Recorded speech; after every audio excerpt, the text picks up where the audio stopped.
managing our energy these days, boy, is that ever a challenge.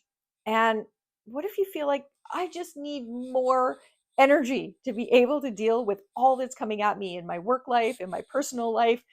Well, I feel you. There are so many times when I realize that I need more energy. I am not bringing to the situation what it needs. I feel like my batteries are depleted.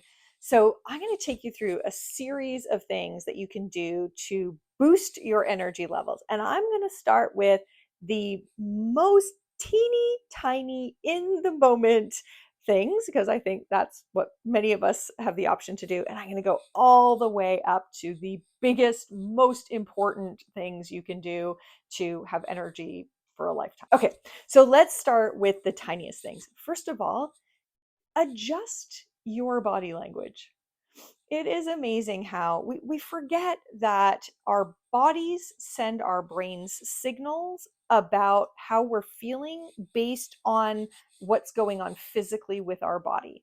So if you're sitting like slouched in the chair, if your body language is saying to your brain, I'm tired, you are probably getting a very strong signal that you're tired. And part of that might just be, no, you're slouching. So the first thing you can do, and again, this is like, I don't have to join a gym.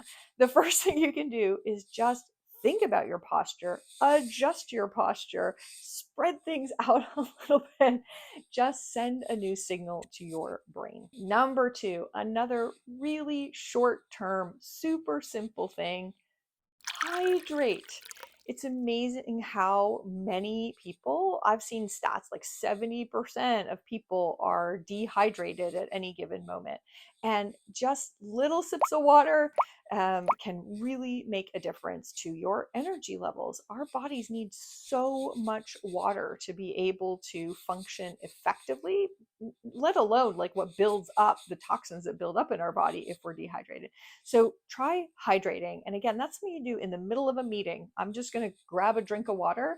Nobody's going to look at you sideways for grabbing a drink of water. Along with hydrate is fuel yourself. So if you're starting to feel low energy, ask yourself, have I eaten?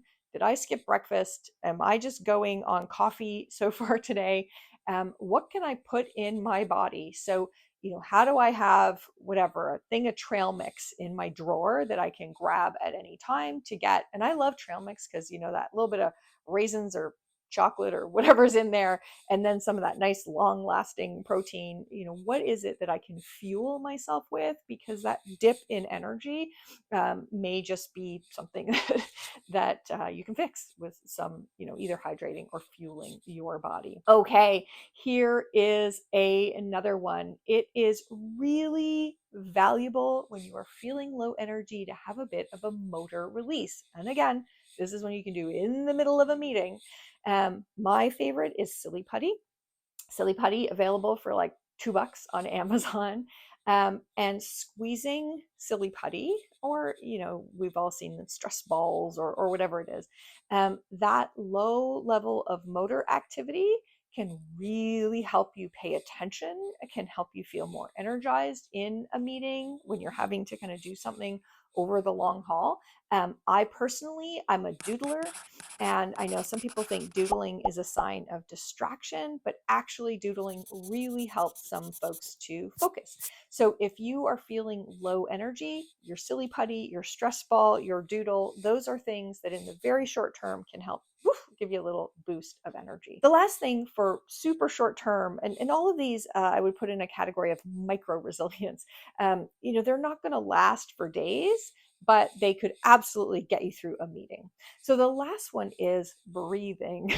And breathing, and of course it's super obvious that breath is our first source of energy, that we are creatures that need oxygen at all times.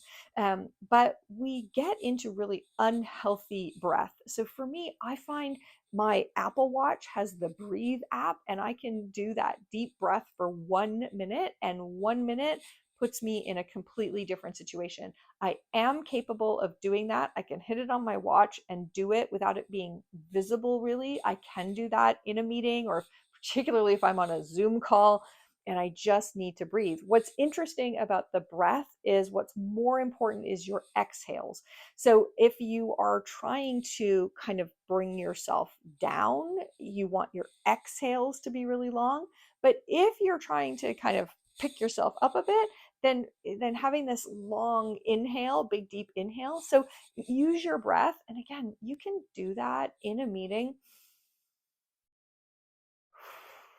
And now you don't need to go, but you can really quietly exhale a breath, and use your breath to get you back on track. So micro resilience, don't think that if you had a crappy sleep last night that there's no hope for your energy levels all day today. It's not true. You absolutely can use your body language, hydrate, fuel yourself appropriately, use that motor release, and use your breath to give you energy that's going to last you an hour or two. If we're talking about things beyond an hour or two, we get out of micro resilience and we get into meso resilience.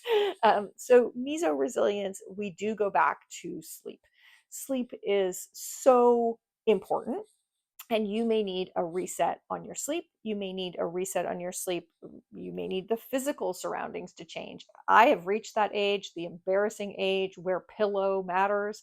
And it's horrible as a business traveler because the first night in any new hotel room, the pillow just isn't right and I don't sleep well. So, are the physical surroundings? Do you have curtains so that it's dark?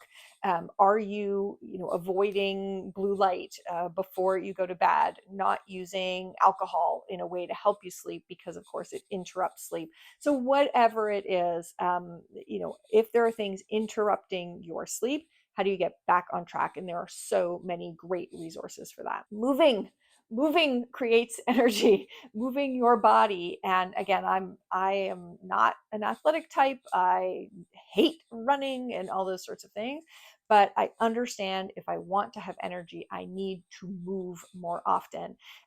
So for me, I like dance. Dance is something I can do without dreading it. I like to go for walks, those sorts of things.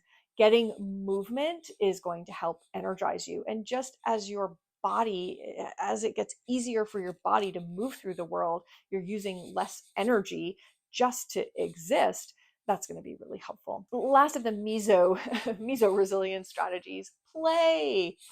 We don't play enough anymore, and play is so important. Whatever play is for you. One of my favorite forms of play is reading fiction.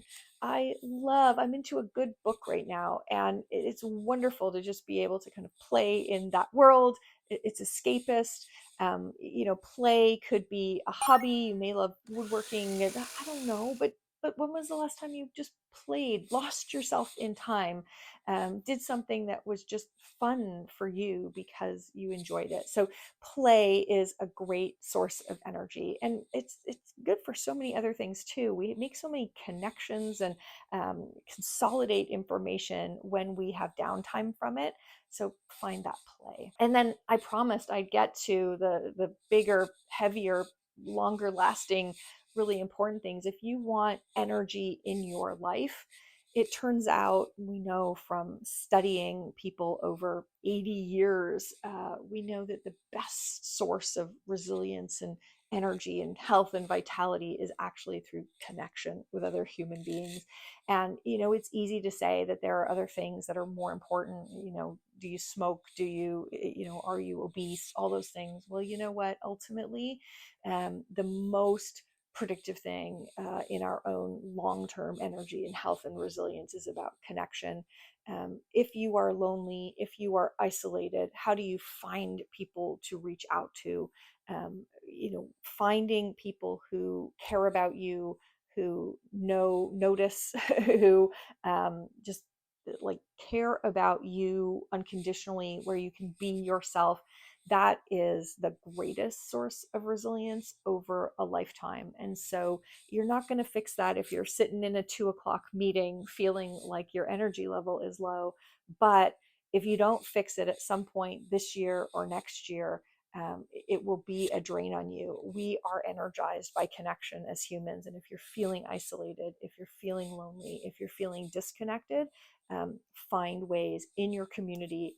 Who can you help? How can you get out there? How can you find ways to create that? Because that's going to be the ultimate and renewable source of energy in our lives. If you need a little pick me up, a little boost, remember it doesn't have to be some massive thing. It can be micro resilience, but over the midterm, those meso resilience strategies really, really matter. And over a lifetime, it's really about creating connections that matter to people we love. So, more about how to manage energy, deal with some of those negative things that come up in our lives. Check this out.